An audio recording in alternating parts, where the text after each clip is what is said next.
Your morning news now. We have some breaking news to tell you about this morning. So we have been told and have confirmed from a News 8 Now crew that the Hiawatha statue, the very controversial statue, has begun being removed in Riverside Park this morning. We did get confirmation from Jay Odegaard, who is the director for La Crosse's Parks and Recreation Department, that the park is going to be closed for that removal today, but it has already begun this morning. Lots of discussions on this between city leaders and the Ho-Chunk Nation of Wisconsin and the late artist family to determine now what to do with the statue, and the park is closed this morning. Again, it has already begun to be removed, and we do have a crew down on the scene. We'll continue to keep you informed on this breaking story as the day moves on. Veterans Memorial Drive in Riverside Park will also be closed to traffic for ongoing street repairs. The entrance and eastern part of Veterans Memorial Drive will be closed today. The western street stretching from the Eagle statue to the Hiawatha statue will work as a two-way street with a turnaround on the north end. Larger cars, trucks and trailers, campers and RVs are not allowed to use that temporary two-way street. We have severe storms rolling through the region this morning. A severe thunderstorm warning in effect for parts of Trempealeau, Jackson, and La Crosse County until 7:15 this morning. That cell moving into La Crosse County could drop hail as big as golf ball size, as well as just a lot of heavy rain and lightning. The cell up into parts of Jackson and Monroe County, a new warning has been issued. Severe thunderstorm warning until 7:45. With that cell, we could see 60-mile-per-hour winds and quarter-size hail. The storms moving to the east at about 45 to 50 miles an hour. The Wisconsin partisan primary is happening tomorrow, and all 13 polling places in La Crosse will be open. The city had consolidated some polling places during the April election. Polls open at 7 tomorrow morning and are open until 8 in the evening. Voters can find their polling place location online at myvote.wi.gov.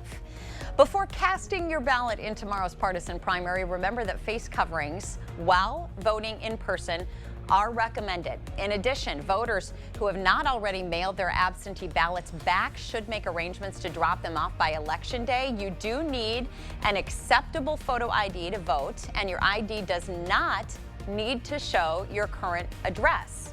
Voters can find their polling place on the mobile-friendly My Vote Wisconsin website. A new poll shows former Vice President Joe Biden widening his lead over President Donald Trump in Wisconsin. The YouGov poll surveyed about 1,000 registered voters in Wisconsin. It shows Biden is gaining traction with independents and finds President Trump is getting negative marks for his handling of the coronavirus. Biden is expected to make a decision on his running mate this week. Thousands of employees at Epic Systems in Verona will not be required to return to in-person work today. The company had planned to start a phased approach to bring its employees back to work. Epic Systems announced a change in plans following a letter from Dane County's Public Health Department. The letter questioned whether Epic would comply with the countywide public health order.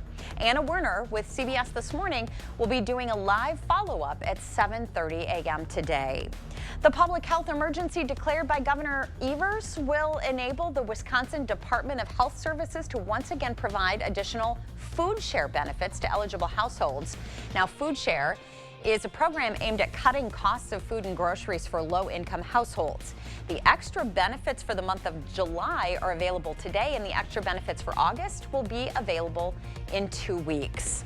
Due to the coronavirus, the doors of an iconic downtown La Crosse location will have to stay closed for a bit longer. The Children's Museum of La Crosse says it is likely staying closed for the remainder of the year.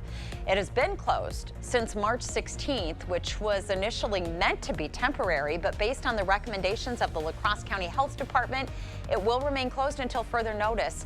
The closure is not just a blow to the employees, but also to the 75,000 people from across the region who visit each year.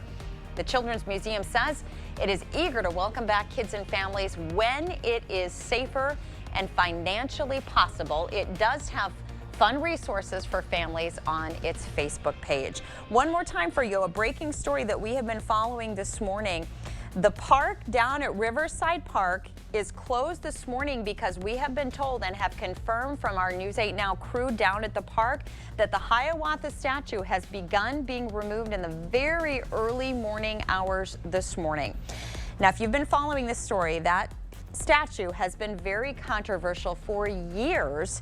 There have been lots of discussions between city leaders, the Ho-Chunk Nation of Wisconsin, and the late artist's family to determine what to do with the statue. We did get confirmation over the weekend from Jay Odegaard, the director for La Crosse's Parks and Recreation Department, that the statue would be removed today. We were told there would be a press conference at 9 o'clock this morning and had thought that the statue would be removed at some time after that. But as we've been told and have confirmed with the crew that's on the scene, that statue's already begun to be removed this morning. So we have a crew down there. We're going to continue to follow this story. We'll bring you the updates on our website and on our shows later today. Also happening this morning, very active storm, and Michelle's standing by with more on that. Yeah, I was going to say, I'm sure they took a break from taking that statue down this morning. We have severe thunderstorm warnings in effect for La Crosse County. Trempealeau County one has now been canceled, and the western part of Jackson County, that goes until 7:15. That cell that's moving through La Crosse County has the potential for dropping hail up to golf ball size. So keep that in mind. The cell in our northern communities into Jackson and Monroe County, new severe thunderstorm warning, that goes until 7:45. Could see 60-mile-per-hour winds, quarter-size hail associated with this storm. Now, these storms are pushing to the east at about 45 to 50 miles per hour. So it's going, they're moving very quickly. So just be on guard that we could see some of these thunderstorms in some of our southern and eastern communities as we head through the next couple of hours. Once those storms pass by about midday, we'll start to see some gradual clearing, and we will see less humid conditions later this afternoon and this evening. Temperatures will be in the low 80s, cooler tonight with lows in the 50s. We'll see sunshine for tomorrow and less humid, high of 84. Hey, thanks for sharing your morning with us. We do hope you have a great day, and we'll look forward to seeing you back here tomorrow. Stick around now for CBS This Morning.